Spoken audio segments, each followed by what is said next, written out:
د امریکا او ایران چې کم جنگ روان دی نو هغه نور هم خطرناک طرف ته اوس روان دی ځکه دلته خو دوی وایي چې موږ مذاکرات کوو څنګه چې ما تاسو ته په تېر شوي ویډیو کې وي خو په مذاکرات د بره چې دی هغه اوس 2.5 پوځ چې دی دا نور ورولېږلو خلیج کوم ممالک چې دي هغې ته 2.5 پوځ چې دی دا نور ورولېږلو چې دوی به ځمکي اپریشن کوي ځمکي هم کولی شي او سمندري اپریشن چې دی دا هم دي کولی شي نو دغه پوځ چې دی دا لېږلی دی دلته کې ایران چې دی هغه ورته هم ځان تیار کو هلته کې چې دی خپل هر سره پټ کړی دي ریډار سیستم چې دی هغه هم پټ کړی لکه ایر ډیفنس سیستم چې دی دا ورته هم پټ کو او هر سره چې دی هغه ورته خپل پټ کړي ځکه اوس امریکا کوشش کوي چې هغه ابنایي هرمز چې دی دا آزاد کړي دغه شانته خو دا دغه چې دی ایران چې دی خو نه پرېږدي ځکه ایران وایي چې د هغې لپاره به اوس نوی قانون جوړېږي نوی قانون به اوس دا جوړېږي دا د هغه حق هم جوړېږي ځکه دا کوم ځای چې دی دا د هغه ځای دی نو هغه وایي نوی قانون به دا جوړېږي چې د دې به مالا ټیکس چې دی دا به راکړی کېږي په دې چې کم جازونه تېرېږي نو د هغه جازونو روپۍ چې دي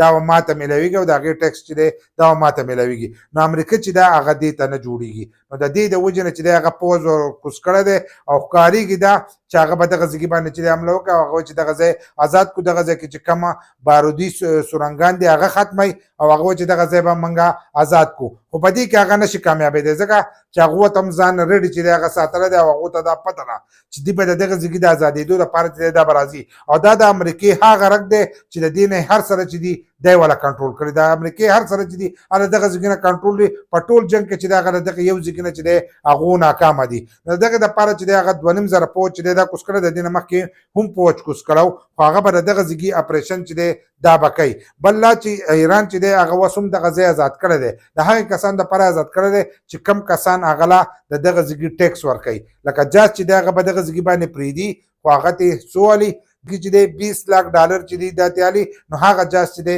هغه په دغه ځګي وتی شي که دغه ډالر څوک ورکوي نو وځي به که دغه څوک نه ورکوي نو ابنایي هرمز چې دی د هغه کسانو دپاره بند دی خو دا روپۍ چې دي دا کمې دغه 20 लाख ډالر چې مایل کړل نو دا به په ډالرو کې نه علي دا پته په چاینیز